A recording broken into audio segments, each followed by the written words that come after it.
नमस्कार, स्वागत है आपका सुनो कहानी में। आप सुन रहे हैं आचार्य चतुर्सेन जी के द्वारा लिखित उपन्यास वैशाली की नगर वधू। कहानी के पिछले भाग में हमने जयराज की कूटनीतियों के बारे में सुना। साथ ही साथ हमने सुना कि उन्होंने भेष बदलकर राजदूत के रूप में मगध के सम्राट बिंबिसार से बात की, जिसका परिणाम कुछ खासा अच्छा नहीं निकला। इसके बाद हमने जाना कि वो राजगृह से बचकर निकल गए। हालांकि उनका पीछा किया गया, लेकिन वो किसी प्रकार बच निकलने में समर्थ रहे। वहीं दूसरी ओर मागध सेनापति चंडभद्रिक ने एक महत्वपूर्ण योजना तैयार की थी वैशाली के लिए। अब विस्तार से जानने के लिए आपको कहानी का पिछला भाग सुनना पड़ेगा। तो चलिए कहानी में आगे की ओर चलते हैं। भाग 45, दूसरी मोहन मंत्रणा। महाबलाधिकृत सुमन के अधिकरण में मोहन ग्रह में वज्जीगण की समर मंत्रणा हुई। संधि वैग्राहिक जयराज ने अपना विवरण सुनाते हुए कहा, यद्यपि ये सत्य है कि मगध सम्राट के पास उत्तम सेनापति और अच्छे सैनिक नहीं हैं तथा उनकी सेना में बहुत छिद्र है, फिर भी आर्य वर्षकार का तुष्णी युद्ध और आर्य चंडभद्रिक की व्यूह योजना अद्वितीय है। हम यदि तनिक भी असावधान हुए तो हमारा पतन निश्चित है और हमारे साथ उत्तर पूर्वीय भारत के सब गणराज्य नष्ट हो जाएंगे। यह स्पष्ट है कि मगध सम्राट की संपूर्ण शक्ति इन दोनों ब्राह्मणों के हाथ में है और यही मगध राज्य सत्ता को साम्राज्य के रूप में संगठित कर रहे हैं, जो आर्यों की पुरानी कुत्सित राज्य व्यवस्था है। आर्यों के साम्राज्य इसलिए सफल हुए कि उनमें आर्यों के शीर्ष स्थानीय क्षत्रिय और ब्राह्मण एकीभूत हो गए थे और निरीह प्रजावर्गीय संकर जातियों का कोई आश्रय ही न था। परंतु अब वो बात नहीं है। शिशुनाग वंश आर्य नहीं है। वो अपने स्वर्गीय जनों पर सम्राट होकर रह नहीं सकते। यह आर्य ब्राह्मण जो उस मूर्ख राजा की आड़ में आर्यों के ढांचे पर साम्राज्य गांठ रहे हैं, वो अंततः विफल होगा। परंतु अभी वो यदि वैशाली को आक्रांत करता है और उधर प्रद्योत का भी पतन हो जाता है तो हमारी संपूर्ण गणभावना नष्ट हो जाएगी और संपूर्ण जनपद फिर आर्यों के दासत्व में फंस जाएगा। अथवा साम्राज्यवाद के मद में अंधे बिंबिसार जैसे जाति घातक ही उनके अधिपति बन बैठेंगे। ये तो अत्यंत भयानक बात होगी आयुष्मान। संपूर्ण जनपद के मानवीय अधिकारों की रक्षा के लिए हमें लड़ना और जय पाना होगा, सेनाधिनायक सुमन ने कहा। किंतु सेनापति, यदि सत्य देखा जाए तो हम गणराज्यों के विधाता भी तो ठीक ठीक जनपद मानवीय अधिकारों का प्रतिनिधित्व नहीं कर रहे। हमने भी तो अपने गणराज्यों की राज्य व्यवस्था में आर्यों का बहिष्कार कर रखा है। सिंह ने गंभीरता पूर्वक कहा, ये तो है, परंतु इसके गंभीर कारण है तथा इस समय हमें केवल मूल विषयों पर विचार करना है आयुष्मान। अब हमें यह जान लेना चाहिए कि हमारे भय के दो मध्य बिंदु हैं, एक ब्राह्मण वर्षकार और दूसरे आर्य चंडभद्रिक। एक तीसरा भय और है। वो कौन? सेनापति सोमप्रभ। वो एक मागध तरुण है जिसके स्थैर्य, रणा पांडित्य और विलक्षण प्रतिभा पर तक्षशिला के आचार्य और छात्र दोनों ही स्पर्धा करते रहे हैं। संभवतः वो मागध ही तरुण मागध सेना का संचालन करेगा। किंतु भद्र तरुण है कौन? उसका परिचय तो रहस्यपूर्ण है भंते। संभवतः एक ही व्यक्ति उसका परिचय जानता है, पर उसने होंठ सी रखे हैं। कौन व्यक्ति? आर्य मातंगी। ये तो बड़ी अद्भुत बात है। तो फिर सम्राट ने इस अज्ञात कुलशील को इतना भारी दायित्व कैसे दे रखा है? चंपा युद्ध में उसने असाधारण रण पांडित्य प्रदर्शन करके आर्यभद्रिक की प्रतिष्ठा बचाई थी। तो क्या सम्राट ने उसे सेनापति अभिषिक्त किया है? नहीं, मगध सेनापति तो अब भी चंडभद्रिक ही है। भद्रिक के शौर्य से मैं अविदित नहीं हूं। भद्रिक मेरा सह सखा है, मैं उसके सम्मुख असहाय हूं। वो महाप्राण पुरुष है। फिर भद्र, तू ऐसा क्यों कहता है कि श्रेणी के पास अच्छे सेनापति नहीं है?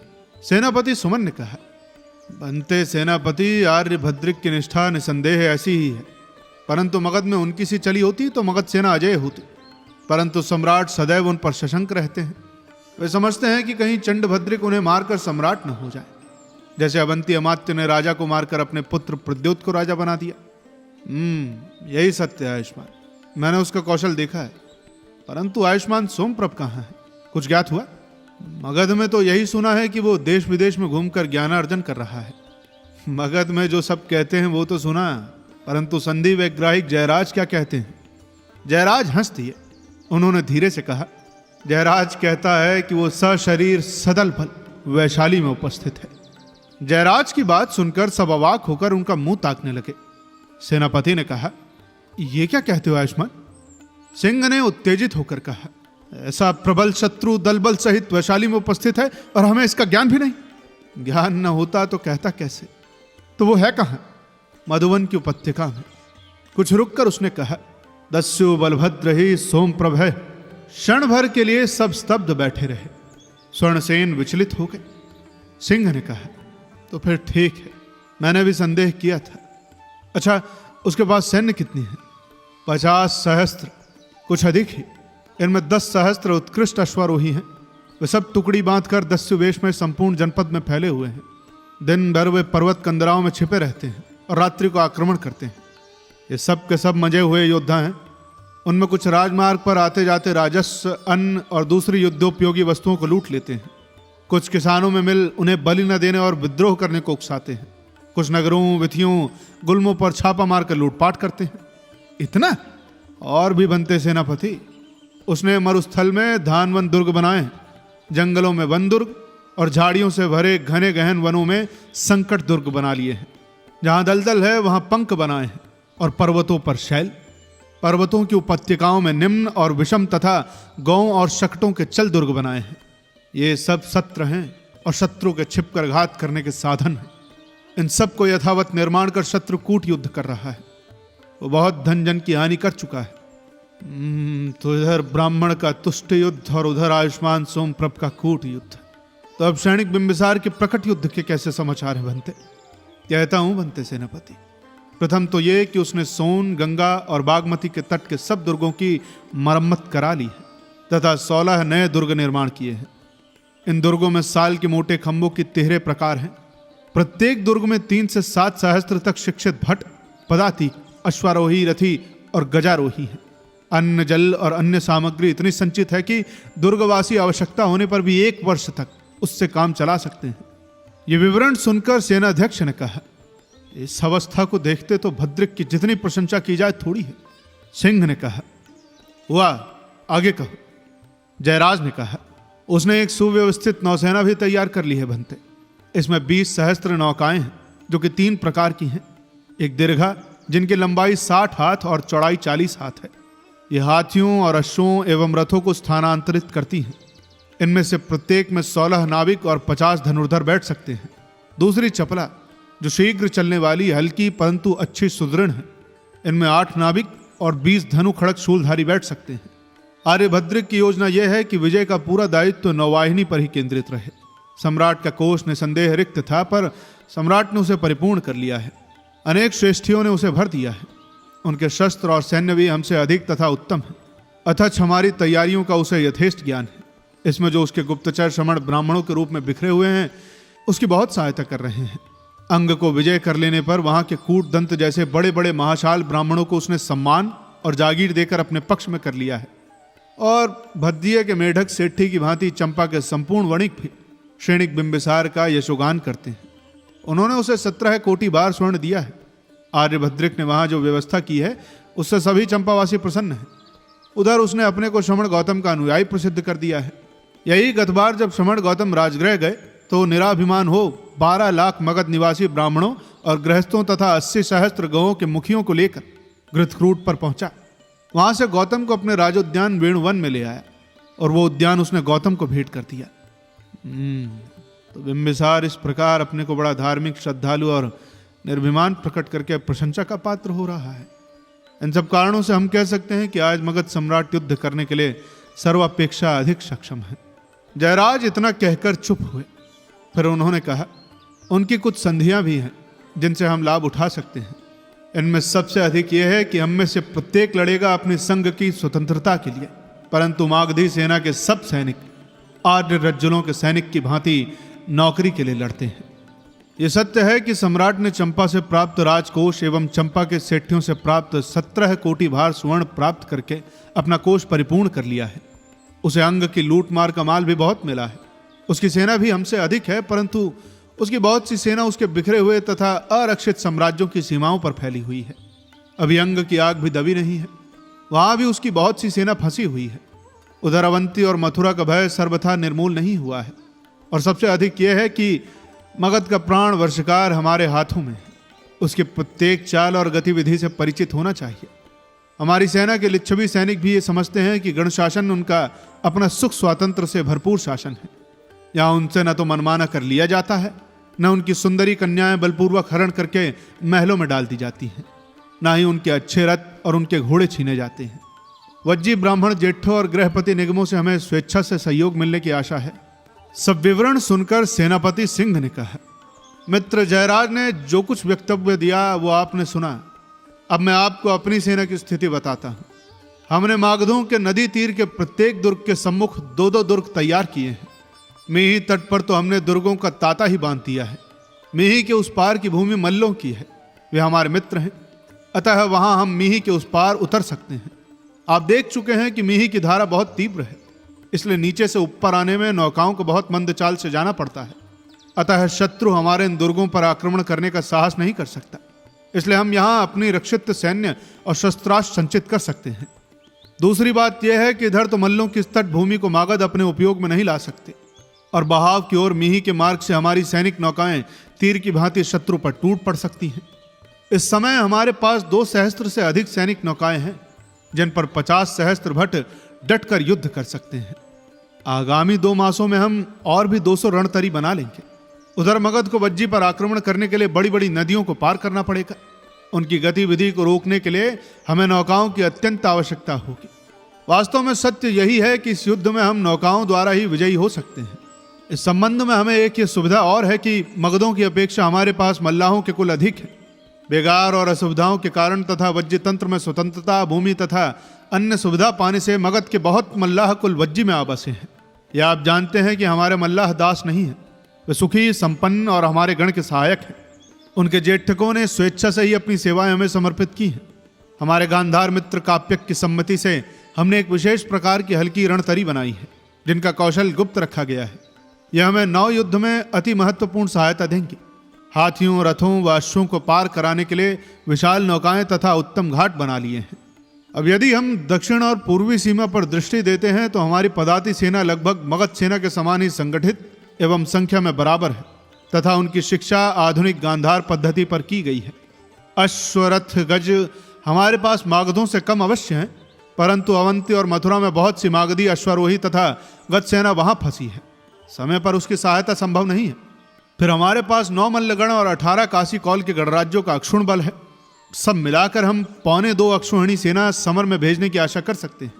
अब 9 बलाध्यक्ष स्यमंतक ने कहा, मित्र सिंह ने जो अपना बल परिचय दिया है उसके संबंध में मैं केवल यही कहना चाहता हूं कि मेरी दृष्टि में हम मागधों से अधिक सुगठित हैं।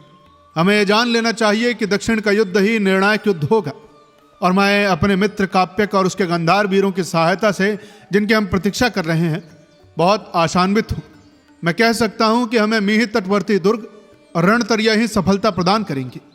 मागध सब बातों का प्रत्युत्तर रखते हैं, पर हमारी उन 2 सहस्त्र रणतरियों का उसके पास कोई प्रत्युत्तर नहीं है।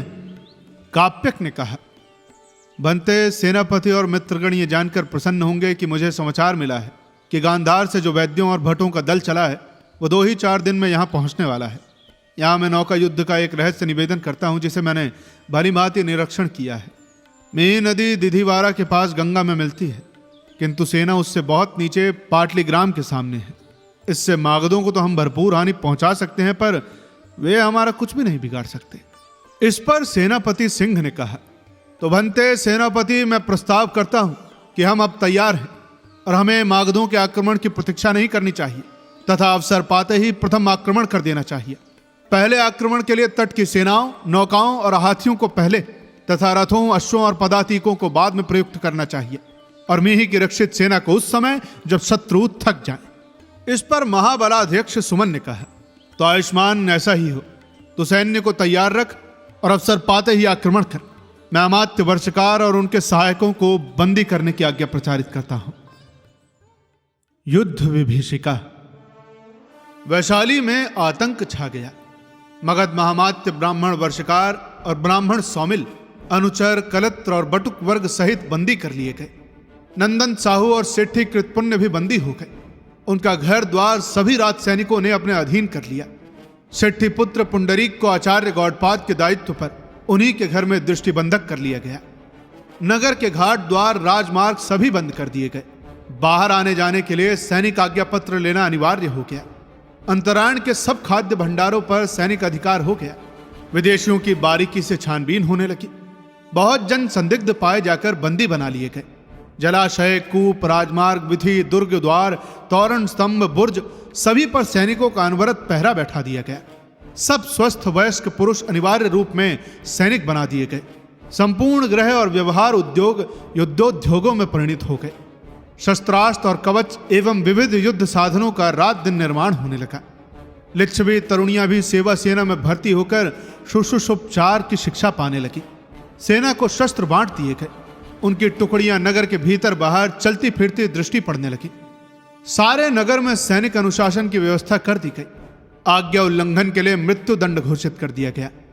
वैशाली के मनमौजी और स्वभाव ही से हंसौड़ लिच्छवियों के मुखों पर हास्य विनोद के स्थान पर चिंता, व्यग्रता और उद्वेग दिख पड़ने लगे। तरुण भट्ट अपने अपने शस्त्र चमकाते, अश्व कुदाते, बढ़ बढ़कर बातें बघाड़ते इधर उधर घूमते दिख पड़ने लगे। बहुत लोग बहुत भांति की बातें करते। कोई दस्यु बलभद्र की अद्भुत सर्वत्र गमन की शक्ति सत्ता को खूब बढ़ा चढ़ा कर कहता। कोई मगध सम्राट की कामुकता, वीरता तथा साम्राज्य लिप्सा की आलोचना करता। बहुत जन इस युद्ध का संबंध अम्बपाली से जोड़ते। अम्बपाली के आवास को विशेष रीति पर सैनिक निरीक्षण और संरक्षण में रख दिया गया। राजकोष, महत्वपूर्ण लेख और बहुमूल्य सामग्री भूमिगर्भ स्थित भूग्रहों में रख दी गई। वैशाली के सब आबाल वृद्ध विचलित, व्यग्र और आशंकित हो उठे। युद्ध की विभीषिका ने उन्हें विमूढ़ कर दिया। मागध स्कंधावार निवेश। वास्तु शिल्पियों ने वार्धकी जनों के सहयोग से महोर्तिकों से अनुशासित हो आर्यभद्रिक के आदेश और विकल्प से पाटलीग्राम के पूर्वी स्कंध पर गंगा और मिहिर संगम के ठीक सम्मुख तट से तनिक हटकर लंबे परिमाण में गोलाकार मागध स्कंधावार निवेश स्थापित किया। उसमें 4 द्वार, 6 मार्ग, 9 संस्थान बनाए गए। स्कंधावार चिरस्थायी था। इस विचार से खाई, परकोटा और कुछ अटारियां भी बनाई गई तथा एक मुख्य द्वार का भी निर्माण किया गया। स्कंधावार के मध्य भाग में उत्तर की ओर 9वें भाग में 100 धनुष लंबा तथा इससे आधा चौड़ा राजगृह बनाया गया। उसके पश्चिम की ओर उसके आधे भाग में अंतःपुर निर्मित किया गया। अंतःपुर की रक्षक सैन्य का स्थान उसके निकट ही रखा गया। राजगृह के सम्मुख राज उपस्थान गृह था, जहां बैठकर सम्राट, सेनापति और अभिलेषित जनों से मिलते थे। राजगृह से दाहिनी ओर कोष शासनकरण, अक्षपटल, कार्यकरण निर्मित हुआ। बाईं ओर सम्राट के गज, रथ, अश्व के लिए स्थान बनाया गया। राजगृह के चारों ओर कुछ अंतर पर 4 बाणें लगाई गई। पहली बाड़ शकटों की, दूसरी कांटेदार वृक्षों की शाखा की, तीसरी दृढ़ लकड़ी के स्तंभों की और चौथी पक्की ईंटों की चुनी हुई थी। प्रत्येक बाड़ में परस्पर 100 धनुष का अंतर था। पहली बाड़ के भीतर सामने की ओर मंत्रियों और पुरोहित के स्थान थे। दाहिनी ओर कोष्ठागार, महानस और बाईं ओर कुप्यागार और आयुधागार था। दूसरी बाड़ के भीतर मौल, भ्रत आदि सेनाओं के उपनिवेश थे तथा गज, रथ और सेनापति के स्थान थे। तीसरे घेरे में हाथी, श्रेणीबल तथा प्रशासता का आवास था। चौथे घेरे में विष्टि नायक तथा स्वयं पुरुषाधिष्ठित मित्र सेना एवं आठविक सेना थी। यही व्यापारियों, वणिकों, वैश्याओं के आवास तथा बड़ा बाजार थे। बहेलिये, शिकारी, बाजे तथा अग्नि के संकेत से शत्रु के आगमन की सूचना देने वाले ग्वाले आदि के वेश में छिपे हुए रक्षक पुरुष बाहर की ओर रखे गए थे। जिस मार्ग के द्वारा स्कंधावार पर शत्रु द्वारा आक्रमण की संभावना थी, उस मार्ग में गहरे कुएं, खाई आदि खोदकर घास फूस से ढांप दिए थे। कहीं कहीं कांटे, लोहे की कीले ठुके हुए तख्ते बिछा दिए गए थे। स्कंधावार पर पहरे के लिए 18 वर्गों का आयोजन था। कुल सेना मोल भ्रत 6 वर्गों में विभाजित थी। प्रत्येक के 3-3 अधिकारी थे, पदिक, सेनापति और नायक। प्रत्येक सेना के अपने अपने अधिकारी के अधीनता में 3-3 वर्ग होकर 6 प्रकार की सेनाओं के इस प्रकार 18 वर्ग थे। यही सब बारी बारी से प्रतिक्षण स्कंधावार की रक्षा सावधान रहकर करते रहते थे। शत्रु गुप्तचरों की तथा शत्रु की गतिविधि का निरीक्षण करने को गूढ़ पुरुषों की नियुक्ति थी। सैनिकों को लड़ने, झगड़ने, पान गोष्ठी करने, जुआ आदि खेलने का नितांत निषेध था। स्कंधावार के बाहर भीतर आने जाने के लिए राजमुद्रा का कड़ा प्रबंध था। बिना आज्ञा युद्ध भूमि तथा स्कंधावार से भागने वाले सैनिक को शून्यपाल तुरंत बंदी कर ले, ऐसी कठोर राज्याज्ञा प्रचारित कर दी गई थी। कटक सौधनाध्यक्ष बहुत से शिल्पी, कर्मकर और उनके प्रधानों के साथ मार्ग की रक्षा, जल प्रबंध, मार्ग स्थापना, जंगल साफ करने और हिंसक प्राणियों को स्कंधावार से दूर भगाने में सतत संलग्न था। प्रयाण। स्थान, आसन और गमन का ठीक ठीक विकल्प कर ग्राम, अरण्य आदि अध्वनिवेश में ईंधन, धान्य, जल, घास आदि की समुचित व्यवस्था प्रबंध कर भोजन, वस्त्र, शस्त्रास्त्र को यत्नपूर्वक सुरक्षा में संग ले। मुहूर्तिकों से नक्षत्र दिखा। मागध सैन्य सहित सम्राट ने प्रयाण किया।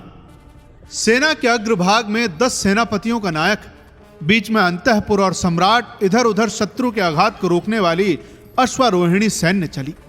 सेना के पिछले भाग में हाथी चले। अन्न, घास, भूसा आदि सामग्री सबोर से ले जाया जाने लगा। जंगल में उत्पन्न होने वाला आजीविका योग्य अन्न, घास आदि सामग्री संग्रह होती चली गई। अन्न, वस्त्र आदि व्यवहार्य साधन लगातार छकड़ों, हाथियों पर लद लद कर सेना के साथ चले। आसार अवसार को सुरक्षित कर सबसे पिछले भाग में सेनापति पर्याय से अपने अपनी सेना के पीछे नियत हो चले। सेना का अग्रभाग मकर व्यूह रचकर, पश्चात भाग शकट व्यूह बद्ध होकर आगे बढ़ा। पार्श्वभाग की सैन्य वज्र व्यूह से तथा चारों ओर का बही सैन्य सर्वतोभद्र व्यूह में बद्ध हो आगे बढ़ा। कहीं कहीं तंग घाटियों में, दरारों में सूची व्यूह भी बनाना पड़ा। इस प्रकार सर्वतोभावेन रक्षा व्यवस्था क्रम स्थापित कर मागध सैन्य ने प्रयाण किया। पहले कुछ दिन प्रतिदिन 1 योजन, फिर 2 योजन मार्ग सैन्य ने काटा। धन धान्य से समृद्ध शत्रु के नगरों को नष्ट करते हुए पृष्ठ स्थित केंद्रों तथा शत्रु और अपने देशों के मध्यवर्ती सामंतों एवं उदासीन राजाओं को साम, दाम, दंड, भेद तथा नीति से वशवर्ती करते हुए, संकट विषम राह को साफ करते हुए, कोष, दंड, मित्र, शत्रु, आठविक सैन्य, विष्टि और मुख्य सैन्य सबकी सुख सुविधा और अनुकूल ऋतु का विचार कर सम्राट कभी धीरे धीरे, कभी द्रुत गति से वैशाली की ओर अग्रसर हुए।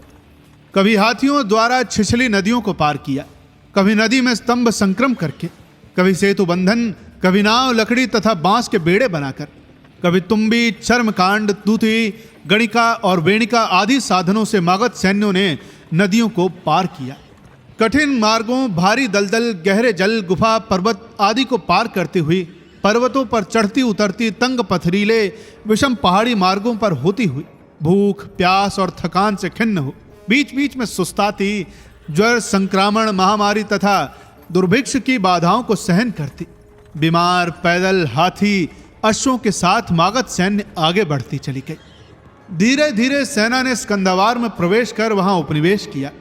निरंतर आने वाली मागध सैन्य का राजगृह और वैशाली के बीच राजमार्ग पर तांता लग गया। शुभ दृष्टि।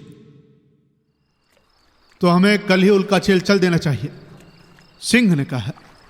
निश्चय, क्योंकि हमें संपूर्ण गंगा तट का सैनिक दृष्टि से निरीक्षण करना है, फिर मीही के सब दुर्गों को एक बार देख डालना है।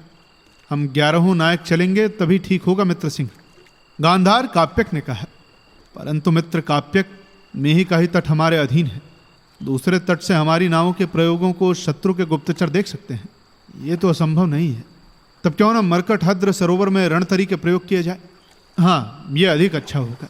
वहीं पर हम रणतरियों का परीक्षण, सैनिक का शिक्षण और नाविकों का संगठन कर डालेंगे और वहीं से आवश्यकता होने पर मीही तट पर उन्हें भेजना प्रारंभ कर देंगे।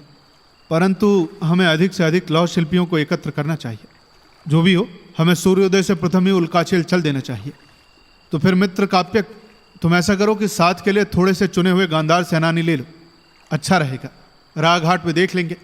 यदि हम एक पहर रात्रि रहे चल दें तो मार्ग के शिविरों को देखते भालते हम 2 दंड दिन चढ़े तक उल्कोचल पहुंच जाएंगे। वहां के घाट रक्षक अभीति को मैंने संदेश भेज दिया है, वो हमारा स्वागत करने को तैयार रहेगा। काप्यक ने कहा, फिर ऐसा ही हो। नदी तट पर धीरे धीरे घूमते हुए सिंह और काप्यक गांधार में ये बातें हुई और दूसरे दिन में मध्याह्न तक उल्काचेल जा पहुंचे। चुने हुए 50 गांधार अश्वारोही उनके साथ थे। उपनायक अभीति ने आगे बढ़कर सिंह और उपनायक काप्यक का सैनिक अभिवादन किया तथा गांधार सैनिकों का हार्दिक स्वागत करते हुए कहा, मैं उल्काचेल में आपका और आपके मित्रों का स्वागत करता हूं। मेरे उपनायक अशोक आपको यहां सेना व्यवस्था का संपूर्ण विवरण बताएंगे, परंतु मैं चाहता हूं कि मुख्य स्थान मैं आपको दिखा दूं। मैंने अपने और शत्रु के दुर्ग का जो मानचित्र तैयार किया है वो ये है। इससे आप सब बातें जान लेंगे। इसमें यह भी लिख दिया गया है कि कहां हमारी कितनी सेना है। ये तो बड़े काम की वस्तु होगी नायक, सिंह ने कहा। अभीति नायक बोले, आपकी आज्ञा अनुसार दक्षिण सेना के बहुत से नायक, उपनायक, सेनानी भी उत्कोचल आ पहुंचे हैं। भंते, आप पहले भोजन करके थोड़ा विश्राम कर लीजिए, फिर उनसे बातचीत करना ठीक होगा। ऐसा ही हो नायक, सिंह ने मानचित्र पर ध्यान करते हुए कहा।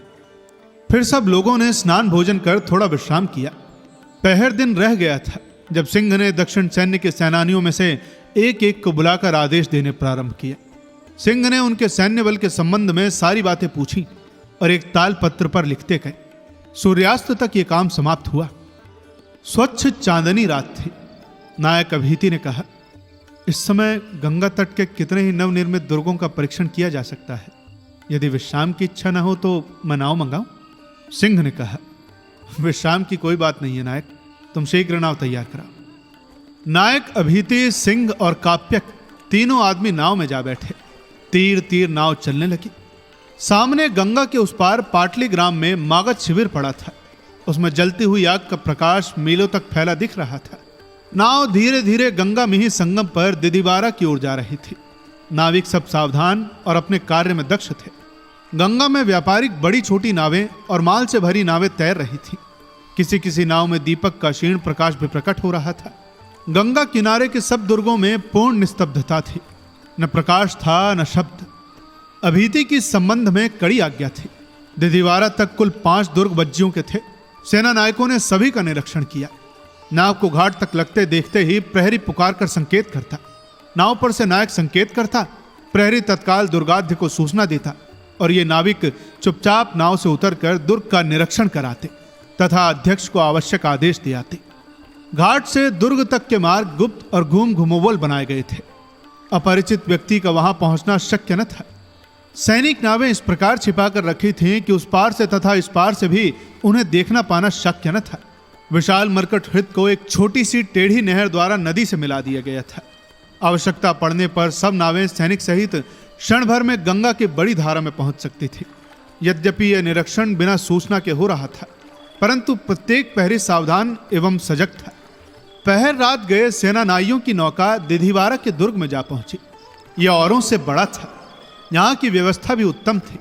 दोनों नवीन नायक सैनिकों से घनिष्ठ संबंध स्थापित कर रहे थे। पौ फट रही थी जब ये सेनानी उल्काचेल पहुंचे। पीछे लौटकर सिंह ने कहा, नायक अभीति, मैं तुम्हें धन्यवाद देता हूं मित्र, तुमने यथेष्ट व्यवस्था की है। नायक ने हंसकर सेनापति का अभिवादन किया। इसके बाद सबने विश्राम किया। दिन भर जयराज के चर शत्रु सेना का संवाद लाते रहे। उससे विदित हो गया कि बिंबिसार अभी सेनापति भद्रिक की प्रतीक्षा कर रहे हैं, इसलिए मगध सम्राट अभी युद्ध प्रारंभ करने का निर्णय नहीं कर पाए हैं। रात को फिर तीनों सेनानी गंगा के नीचे मीही और गंगा के संगम पर स्थित दुर्गों को देखने चले। ये एक रात में समाप्त नहीं हो सकता था। वे दिन भर किसी दुर्ग में विश्राम करते और रात में देखी बातों के संस्मरण लिखते। संध्या होने पर फिर आगे चलते। वे तीसरे दिन बागमती संगम तट पर के दुर्ग में पहुंचे। भटों की तत्परता और सतर्कता पर सेनानियों ने संतोष किया। उन्हें आवश्यक आदेश दिए और तक्षशिला की नई रणचातुरी सीखने के लिए उन्हें उल्काचेल आने को कहा। अभी महानदी के दुर्गों को देखना शेष था। एक दिन उल्काचेल में तरुण सेनानियों ने विश्राम किया तथा आवश्यक आदेश वैशाली और भिन्न भिन्न केंद्रों को भेजा। दूसरे दिन चंद्रोदय के साथ ही काप्यक और सिंह ने मीही की ओर नाव छोड़ी। दिदिवारा के संगम से ऊपर धार तीव्र थी, इसलिए घूमकर नौका ले जानी पड़ी। मीही के पूर्वी तट पर हरी घास का मैदान था, जहां सहस्त्रों गायें चर रही थी। बीच में आदमियों और पशुओं के लिए छोटी छोटी कुटियां बनी थी। वे लिच्छवी और अलिच्छवी दोनों थे। 4 दिन में मीही के दुर्गों का निरीक्षण हुआ।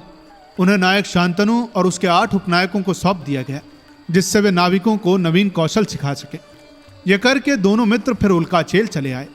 यहां से काप्यक तो कुछ नौ सुधार के लिए वैशाली चले गए और सिंह ने सेनानाइयों को नौ युद्ध के कुछ नवीन और गुप्त रहस्य सिखाए। 8 दिन में यह कार्य संपन्न हुआ। अब सिंह ने अपने संपूर्ण कार्य का विवरण महाबलाध्यक्ष सुमन के पास वैशाली लिख भेजा। बालाध्यक्ष पश्चिमी और पूर्वी सीमांत पर 9 युद्ध की नवीन पद्धति के परीक्षण की बात जानकर अति संतुष्ट हुए। अब सिंह ने अपना ध्यान दूसरी ओर किया। जयराज को उन्होंने लिखा कि चरों की संख्या बढ़ा दी जाए और सोन तट और गंगा तट पर शत्रु जो नई कार्रवाई कर रहा है, इसकी क्षण क्षण की सूचना हमें मिलती जाए। सिंह ने यत्न पूर्वक यह भी जान लिया कि राजगृह और उसके मार्ग की रक्षा का क्या प्रबंध किया गया है। जयराज ने अनेक चर, परिव्राजक, निगंठ, आजीवक, भिक्षु आदि वेशों में कुछ व्यापारी और ज्योतिषी बनाकर शत्रु की ओर भेज दिए। उन्होंने बताया कि चंड भद्रिक बड़ी द्रुत गति से राजधानी के दुर्ग की मरम्मत करा रहे हैं।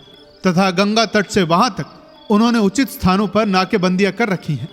नालंद अंबालिष्टिका की 2 योजन भूमि में उसकी तैयारियां और भी अधिक थीं। अभिप्राय स्पष्ट था कि चतुर चाणाक्ष चंडभद्रिक को भय था कि लिच्छवी कहीं राजगृह तक न दौड़ जाए। सिंह सेनापति उल्काचेल लौट आए। चरसिंह के पास क्षण क्षण में सूचना ला रहे थे और मगधराज की संपूर्ण गतिविधि का पता उन्हें लग रहा था। वे सूचनाओं के साथ साथ अपनी योजनाएं भी सेनापति और गणपति के पास भेज रहे थे। मागध मंत्रणा। सेनापति भद्रिक और सम्राट ने स्कंधावार राजगृह के मंत्रणागार में युद्ध मंत्रणा की। मंत्रणा में सम्राट, महासेनापति आर्य भद्रिक, सेनापति उदाई, सेनापति सोमप्रभ और अमात्य सुनीत उपस्थित थे।